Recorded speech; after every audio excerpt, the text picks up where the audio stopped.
अन्नदाता, पग पग पर है संग तुम्हारे अन्नदाता। लहू किसानों का बन के पसीना सींचता है धरती का सीना। मेहनत का तेरी हक दिलवाने, नई तकनीक नई खोज बताने। पशुधन को गुणवान बनाना, पौध सुरक्षा को सिखलाना, खेती के सब गुर समझाने, भारत का सरताज बनाने। आठों पहर है संग तुम्हारे अन्नदाता, अन्नदाता। नमस्कार, मैं शालिनी आप सभी दर्शकों का अन्नदाता कार्यक्रम में स्वागत करती हूं। हर रोज की तरह कार्यक्रम में आज हम एक बार फिर से लेकर के आए हैं खेतीबाड़ी से जुड़ी हुई बहुत सी लाभकारी जानकारियां। तो चलिए सबसे पहले देखते हैं कि क्या है विशेष आपके लिए आज के कार्यक्रम में। आलू की बुआई पर एक किसान का अनुभव,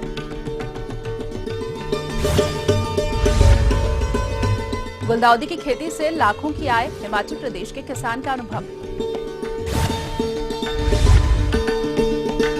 दुधारू पशुओं को प्रभावित करने वाले परजीवियों के नियंत्रण उपाय पर जानकारी।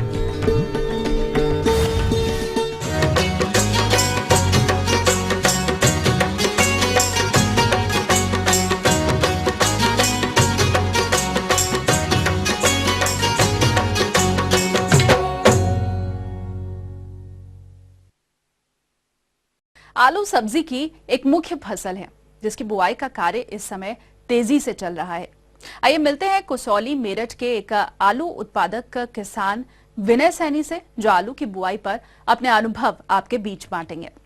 अब धान काटने के बाद इसकी बुआई करते हैं, जिसमें हम खेत की तैयारी बिल्कुल बहुत ही अच्छी तरह से महीन बना के, चाहे रोटावेटर से बनाओ चाहे हैरो टिलर से, बारीक जो मिट्टी भुरभुरी होनी चाहिए और बहुत ही मुलायम, गीली नहीं होनी चाहिए, मीडियम तरह की वो नमी होनी चाहिए उसमें, जिससे नमी में बुआई आराम से कर सकते हैं और उसमें अंकुरण अच्छी तरह हो जाता है।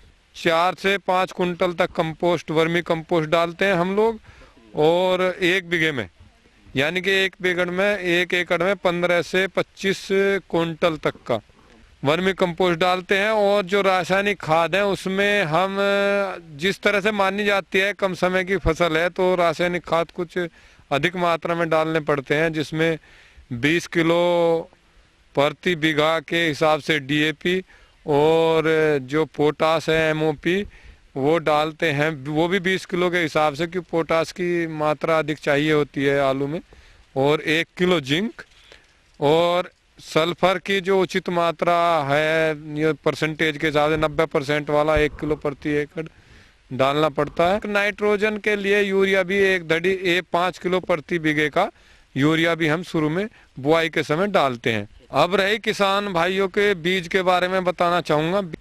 तो बीज की वैरायटी आलू की भी काफ़ी हैं, लेकिन हम लोग ज़्यादातर कुफरी बहार का यूज करते हैं और कुफली सतलुज का 15 नवंबर तक भी लगा सकते हैं। इसमें हम बीज में एक बात और देखना चाहिए, बीज हमारा स्वस्थ होना चाहिए, किसी तरह की बीमारी नहीं होना चाहिए। जो दागी दाना है या गला हुआ दाना है उसे हम एक तरफ निकाल देना चाहिए। इसके बाद हम बीज को ट्रीट करते हैं कार्बनडोजिम या एमिसान वगैरह में, या एक और दवाई है एमिसान वगैरह, और एक मोनसुलिन के नाम से और दवाई आ रही है, उससे भी हम इसको ट्रीट कर सकते हैं।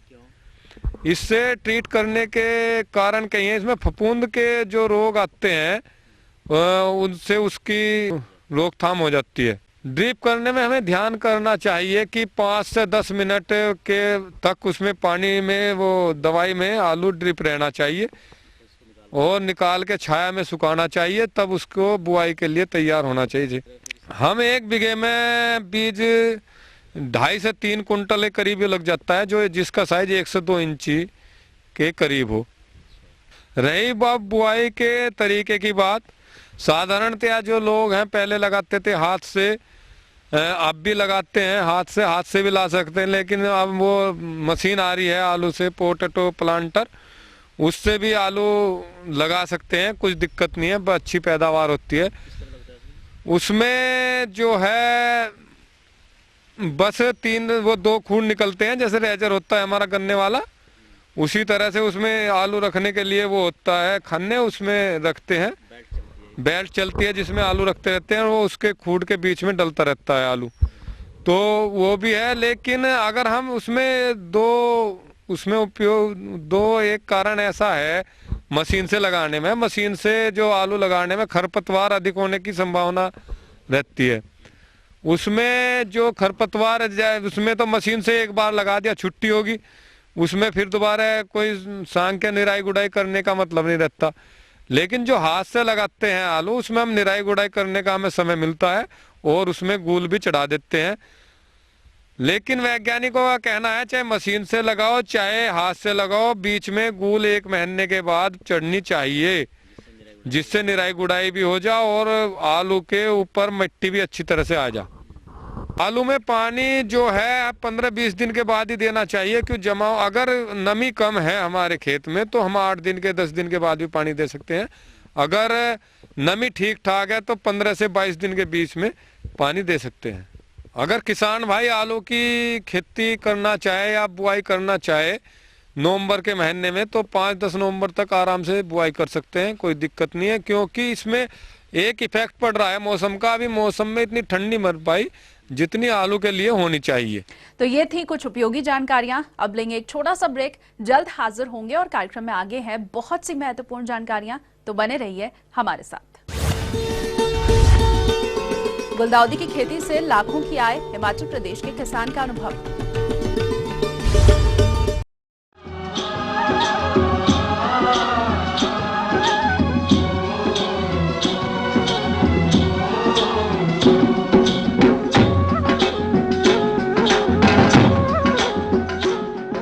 ब्रेक के बाद एक बार फिर से आप सभी दर्शकों का अन्नदाता कार्यक्रम में स्वागत है। बढ़ते हैं अगली प्रस्तुति की ओर।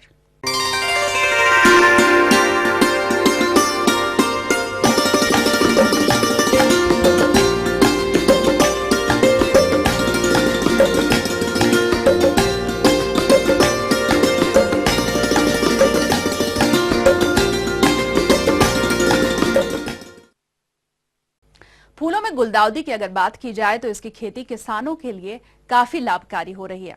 किसान भाइयों, आपको लिए चलते हैं हम हिमाचल प्रदेश के गांव में और मिलवाते हैं यहाँ के किसान अशोक ठाकुर से, जो गुलदाउदी की खेती से लाखों की आय ले रहे हैं।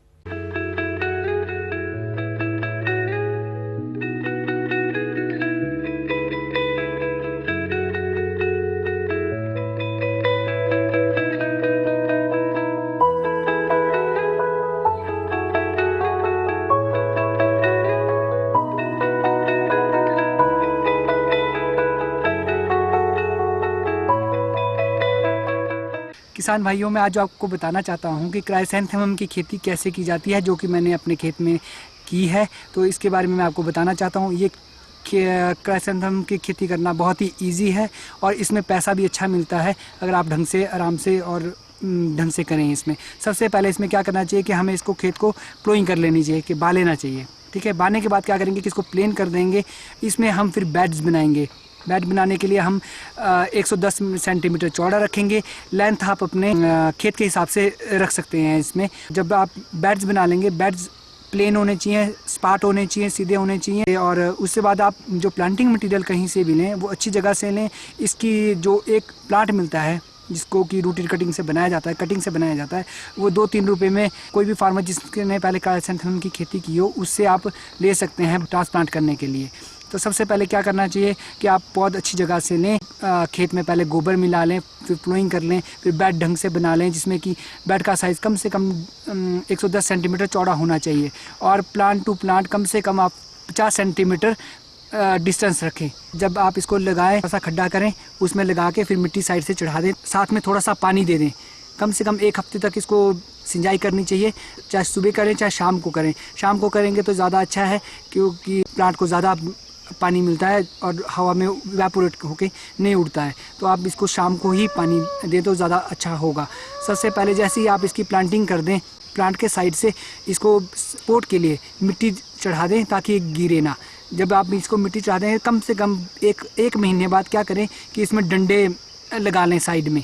डंडे लगाने के बाद क्या करें कि पहली बार एक बार सुतली नीचे से कम 30 सेंटीमीटर ऊपर डंडे टू डंडे बांध लें। जैसे ही ये 45 दिनों बाद होने लगेगा तो आप कम से कम 30-35 दिनों या 45 दिनों के अंदर अंदर इसके ऊपर से इसकी कटिंग कर दें ताकि इसमें ज़्यादा शाखाएँ आएँ और आपको ज़्यादा फूल मिलें। जैसे ही 2-3 महीने होंगे, 3 महीने के बाद क्या करें कि इसमें सुतली से इसको बांध लें, ढंग से नेट टाइप बना लें ताकि जैसे ये बड़े हों अपने वजन से ये गिरे ना। अगर गिर जाएंगे तो आपका फूल टूट जाएगा और उसके मार्केट में कोई वैल्यू नहीं है। जब जैसे ही आप इसकी कटिंग कर दें तो कम से कम 2-3 महीने बाद इसकी डिस बडिंग करें। डिस बडिंग में इसकी साथ की बड्स निकाल दें ताकि आपको एक ही फूल मिले, जिससे कि क्या बोलते हैं आप बेच के अच्छा पैसा मिलेगा। क्योंकि अगर आप बड नहीं निकालेंगे तो वो उसका साइज़ नहीं बढ़ेगा फूल का। जितना ज़्यादा फूल का साइज़ होगा उतना अच्छा मार्केट में रेट मिलेगा। स्प्रे सिर्फ इसमें ये करनी चाहिए कि एक फंजीसाइड और इंसेक्टिसाइड की ज़्यादा से ज़्यादा इसमें 2 स्प्रे होती हैं जब इसमें कोई कीड़ा लगेगा, वो भी अगर कोई लगेगा। अदरवाइज़ इसमें ज़्यादा स्प्रे की भी ज़रूरत नहीं होती है। अगर आप इसमें आधे बीघे में इसको लगाते हैं तो ज़्यादा नहीं 2-3 हज़ार रुपये की दवाई में आपका इसमें सब कुछ हो जाएगा। आपको दवाइयों की ज़्यादा ज़रूरत नहीं पड़ती है इसमें, ना ज़्यादा इसमें बीमारियाँ लगती हैं। जैसे कि मैंने आपको बताया है कि इसे कम से कम 50 सेंटीमीटर की लेंथ रखें काटने पे। जब पूरा फूल खिल जाए, इसके पूरे कलियाँ सारी पूरी खिल जाए तब इसे काटना चाहिए। इसमें मैंने आधे बीघे में मैंने 4000 पौधा लगाया है। 4000 पौधे लगाने से कम मुझे 20,000 स्टिक्स मिलेंगी। 20,000 स्टिक्स जो कि आजकल की मार्केट में रेट चल रहा है 4 रुपये से 8 रुपये तक। जैसे भी आपका फूल, जितना बड़ा आपका फूल होगा उस हिसाब से मार्केट में रेट मिल रहा है। अगर आप 4 रुपये के हिसाब से भी इसमें लगाएं तो आपको 4000 पौधे में कम से कम 20,000 स्टिक्स मिलेंगी। 20,000 स्टिक्स में आपको कम से कम साल में 6 महीने की क्रॉप है, ये सिर्फ 80,000 रुपये मिलेगा। और आपका इसमें खर्चा ज़्यादा नहीं पौध लेने का। पौध भी जो इसमें आप एक बार लगा देंगे वो 3 साल तक आपको देगी। 3 साल तक आपको देगी। जून में लगानी है आपके 3 साल तक, नेक्स्ट दिसंबर तक चलेंगे 3 साल तक। और इसमें अच्छी क्रॉप मिलती है। कम से कम आपको 3 फ्लश मिलेंगे। 3 फ्लश में मतलब आपने अगर 4000 कटिंग लगाई है तो आपको 60,000 स्टिक्स मिलेंगी। 60,000 को आप 4 से मल्टीप्लाई कर दें तो आप खुद लगा सकते हैं 2,40,000 रुपये आप 3 सालों में कमा सकते हैं। खर्चा लगा के तो आप कम से कम 2 लाख रुपये इसमें कमा सकते हैं। ज़्यादा मेहनत नहीं है। सिर्फ इसमें यह है कि आपको एक बार इसमें हर साल एक बार इसमें सुतली के साथ इसको बांधना पड़ेगा और इसको ऊपर से काटना पड़ेगा और डिसबडिंग करनी पड़ेगी। आप देख रहे हैं कि ये एक पेटी है। इस पेटी में हमने सबसे पहले अखबार बिछाया है। अखबार बिछाने के बाद इसे इस तरह से पैकिंग की गई है। इसमें इस फूलों को इस तरह से लगाया जाता है ताकि फूल के ऊपर फूल ना आए, ये एक दूसरे को ख़राब ना करें। इस तरह से इसको 50 फूल हमने लगाए हैं। इस तरह से फूल लगाएंगे 50। जो अगली आपकी दूसरी लेयर जो लगेगी अब 50 की, वो यहाँ से लगेगी यूँ करके, ताकि 50 फूल इधर को आएँ, 50 फूल इधर को आएंगे। ऐसे ही करके हम इसके ऊपर फिर अखबार बिछाएंगे दोबारा से। अखबार बिछाने के बाद फिर इसी तरह से 50 की पैकिंग इधर को करेंगे, 50 की पैकिंग उधर को करेंगे, फिर एक बार और अखबार बिछाएंगे, फिर 50 की पैकिंग ऐसे इधर को करेंगे और 50 की पैकिंग उधर को करेंगे, ताकि इसमें एक पेटी में कम से कम 300 फूल हमारे आने चाहिए।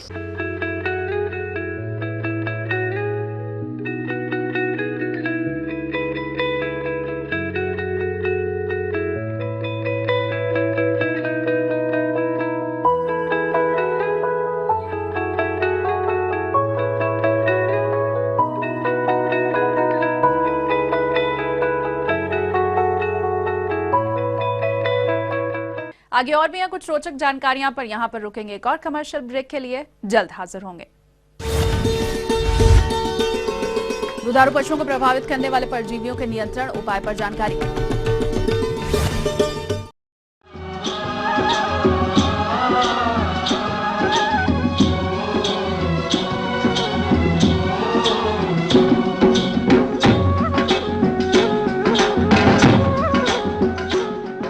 ब्रेक के बाद आप सभी दर्शकों का एक बार फिर से स्वागत है और चलिए अब रुख करते हैं अगली कड़ी की ओर।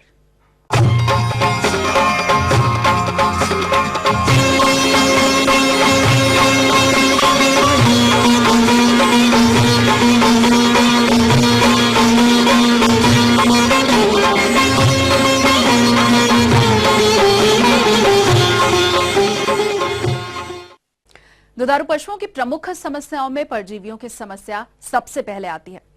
शायद ही कोई ऐसा पशु हो जिसे परजीवियों की समस्या ना हो। ये परजीवी विभिन्न प्रकार के होते हैं जिनका निदान उचित समय पर आवश्यक है। तो आइए इनके निदान पर जानकारी लेते हैं कृषि विज्ञान केंद्र हैदरगढ़ बाराबंकी के डॉक्टर सुरेंद्र सिंह से। पशुओं में दो प्रकार के परजीवी नुकसान पहुंचाते हैं, एक तो बाह्य परजीवी और दूसरे अंतः परजीवी।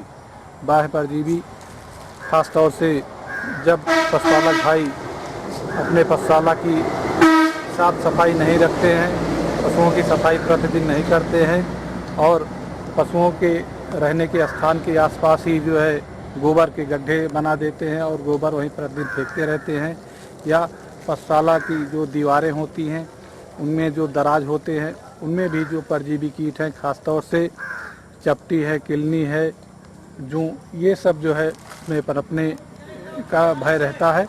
इसलिए कोशिश करें कि हमेशा जो है गोबर के जो गड्ढे बनाएं उसको पशुशाला से काफ़ी दूरी पर रखें जिससे परजीवी कीट न पनपने पाएँ। और दूसरा, पशुओं की सफाई प्रतिदिन करना चाहिए और पशुशाला की सफाई, फर्श की सफाई प्रतिदिन करें। अगर पक्की पशुशाला बनाए हुए हैं तो प्रतिदिन किसी भी प्रकार का इंसेक्टिसाइड कीटनाशक दवा समय समय पर स्प्रे कर देना चाहिए और प्रतिदिन कोशिश करें कि पानी में फिनाइल डाल करके फर्श की धुलाई करें जिससे जो भी गंदगी है फर्श की और पशुशाला की वो निकल जाए, बाहर निकल जाती है और परजीवी जो हैं वो नहीं पनपने पाते हैं। अब अगर आपको बाह्य परजीवी पशुओं के शरीर पर दिखाई पड़ते हैं, ख़ास तौर से पशुओं के शरीर पर और दूसरे जो है खुरों के बीच में और कान के पास और पूंछ के नीचे या थनों के आसपास जो है चपटी, किलनी चिपके हुए दिखाई पड़ते हैं, तो उसके लिए जो है बाज़ार में तमाम दवाएं उपलब्ध हैं, जैसे ब्यूटाक्स है, किलनार है या एक्टोमिन है। इसकी कोई भी आप दवा ले लीजिए, 1 लीटर पानी में 2 ml दवा मिला करके और पशुओं के शरीर पर नीचे से ऊपर की तरफ लगाएं जिससे जानवर के बाल उठते जाते हैं और दवा चमड़ी में लग जाती है जहां पर चपटी, किलनी चिपके हुए हैं। दवा लगाने के 2-3 घंटे के पश्चात साफ पानी से जानवर को नहला देना चाहिए जिससे जो मरे हुए चपटी, किलनी है वो गिर जाते हैं और यही प्रक्रिया तीसरे दिन पुनः दोहरा देनी चाहिए जिससे जो बचे हुए और चपटी, किलनी है या बाह्य परजीवी हैं वो मर जाते हैं। और कोशिश करें कि जो आपके मक्खी और मच्छर, खास तौर से शाम के समय मच्छर अगर आपके आसपास जानवरों में लगते हैं, जानवरों को नुकसान पहुंचाते हैं, पशुशाला में आ जाते हैं, तो उससे बढ़िया सबसे आसान तरीका है कि शाम के समय पशुशाला के आसपास धुआं कर देना चाहिए जिससे सारे मच्छर भाग जाते हैं और पशुओं से के शरीर से खून नहीं चूसते हैं। जानवर के पेट के अंदर भी जो है कुछ परजीवी पाए जाते हैं जिनको अंतः परजीवी कहा जाता है। खास तौर से आंतों में कृमियां पाई जाती हैं और जो आंतों से चिपक करके खून चूसते रहते हैं, पशु कमज़ोर हो जाता है।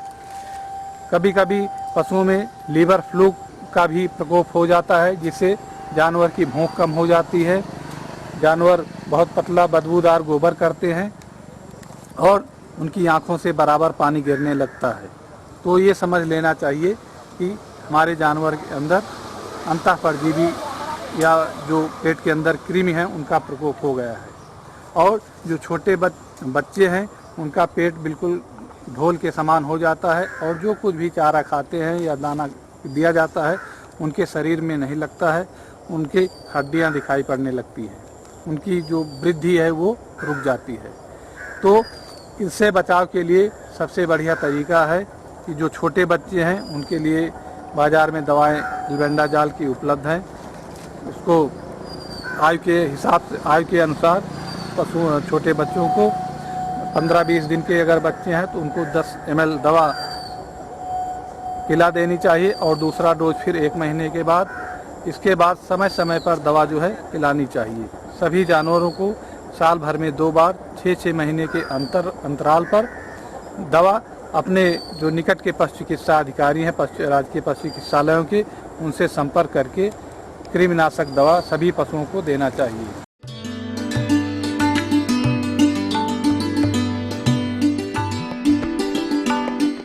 अन्नदाता हेल्पलाइन निशुल्क फोन संपर्क सेवा के माध्यम से आपके द्वारा पूछी गई समस्याओं में से एक या फिर दो महत्वपूर्ण समस्याओं को हम अपने कार्यक्रम में शामिल करते हैं और इसी के तहत आज की चयनित समस्या और उसका जवाब इस प्रकार है। निःशुल्क अन्नदाता हेल्पलाइन में आज हमने जिस प्रश्न को शामिल किया है उसे पूछा है मीरगंज बरेली के प्रमोद कुमार ने। आपने मछलियों में लगने वाली बीमारियों के निदान पर जानकारी चाहिए, तो इसके लिए देखिए कार्यक्रम का यह अंश। किसान भाई जो भी हमारे इस क्षेत्र में मछली पाल रहे हैं, जाड़े के समय में उनकी जो शरीर की जो गतिविधियों की दर है वो कम हो जाती है, जिसकी वजह से वो मछलियां दाना खाना पानी कम कर देती हैं। जितनी मात्रा में वो खाती हैं, जाड़े में तापमान कम होने की वजह से उसकी दर कम हो जाती है और मछलियों के जो जीवाणु हैं, कीटाणु हैं, जो रोग उत्पन्न करते हैं, वो इसी समय जाड़े के समय ही अधिक लगते हैं। इसलिए किसान भाइयों को इस समय अपनी मछलियों को रोगों से बचाने की ज़रूरत है। इसलिए आइए इस विषय पर हम थोड़ा सा जानकारी लेते हैं। देखिए, मछलियाँ जल में ही रहती हैं, जल में ही वो अपना भोजन करती हैं और दूसरे जो जीव भूमि पर रहते हैं उनकी तुलना में ये मछलियां जो रहती हैं उसी में अपने त्याज्य पदार्थ जल में ही छोड़ती हैं। तालाब में अन्य पदार्थों में हम कच्चा गोबर डालते हैं, खाद भी डालते हैं और ये जो सड़ गल के कुछ कारक ऐसे होते हैं जैसे कि पीएच हुआ, कार्बन डाइऑक्साइड हुआ, एल्कलिनिटी हुआ, उनको ये प्रभावित करते हैं। जो जल में घुलित ऑक्सीजन की मात्रा है उसको प्रभावित करते हैं।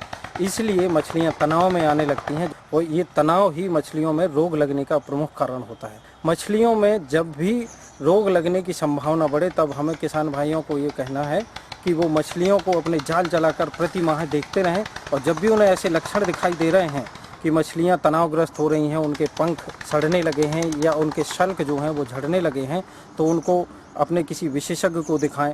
जब तक विशेषज्ञ को नहीं दिखा रहे हैं 1 से 3% का नमक का घोल बनाकर मछलियों को उसमें नहलाकर पुनः तालाब में छोड़ सकते हैं। एक साधारण सी लाल दवा जो किसी भी दवा की दुकान पर मिल जाती है, उसको 1 से 3% का घोल बनाकर मछलियों को उसमें नहलाकर तालाब में छोड़ा जा सकता है। जब ये आप हफ्ते में 2 बार 3 बार करेंगे, ये जिन मछलियों को रोग लगा है तो उनके जो रोग है वो नियंत्रण में होने लगेंगे।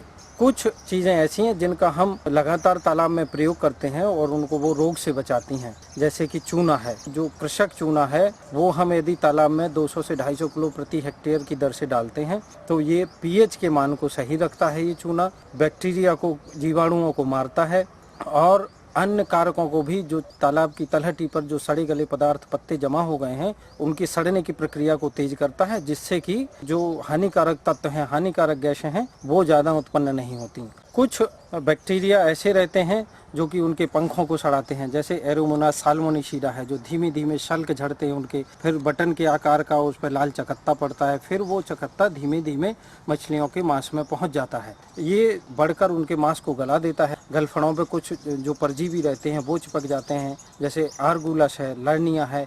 ये जीवाणु जब चिपक जाते हैं तो मछलियाँ तनाव की अवस्था में पहुँचने लगती हैं, ये उनको अंदर घाव उत्पन्न कर देते हैं, उनसे पोषक तत्वों को चूसते रहते हैं, जिसलिए मछलियों की वृद्धि नहीं हो पाती है। और जब ये घाव उत्पन्न कर देते हैं तो अन्य जीवाणु भी मछलियों के शरीर पर चिपककर उनमें अपने रोग के लक्षण दिखाते हैं, जिससे मछलियों की मृत्यु होने लगती है। ये रोग कई तरह के होते हैं, जीवाणुओं के रोग भी, जैसे कि यदि हम देखें तो गलफड़ों पर चिपकने वाले जीवाणु अलग हैं।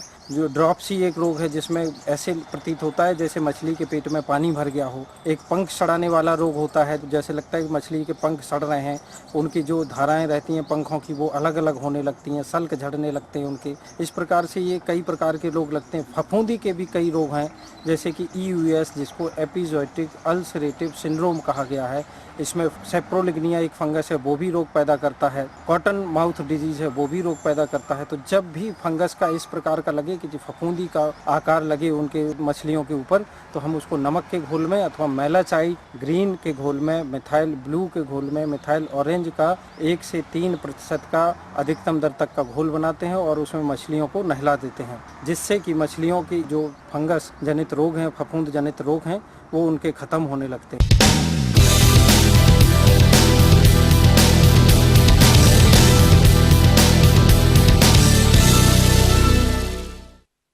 राज्य की विभिन्न मंडियों में कृषि उत्पादों के चढ़ते उतरते बाजार भाव की संक्षिप्त जानकारी इस प्रकार है।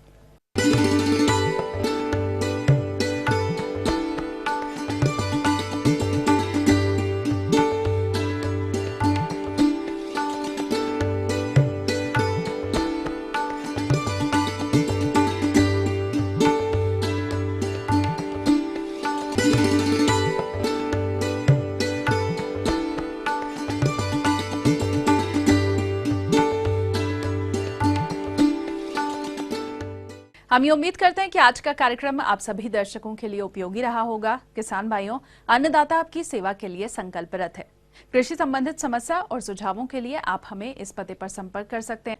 प्रोड्यूसर अन्नदाता, ETV, Uttar Pradesh, Uttarakhand, Ramoji film city, Hyderabad 501512। साथ ही आप हमें ईमेल भी कर सकते हैं। हमारा ईमेल ID है annadatta.up@etv.co.in। इसके अलावा हमारे निःशुल्क हेल्पलाइन नंबर 180010845999 पर सोमवार से शनिवार सुबह 10 से शाम 4 बजे के बीच आप कभी भी संपर्क कर सकते हैं। और आइए अब देखते हैं कल दिखाए जाने वाले कार्यक्रम की मुख्य झलकियां। मधुमक्खियों से गुणवत्ता युक्त अधिक शहद उत्पादन हेतु मधुमक्खियों की देखरेख। पपीते के पौधों से अधिक उपज हेतु पपीते बाग का प्रबंधन। तो फिलहाल अन्नदाता की पूरी टीम को दीजिए इजाजत। कल फिर से इसी समय आपसे मुलाकात होगी कृषि संबंधित कुछ और महत्वपूर्ण जानकारियों के साथ। नमस्कार।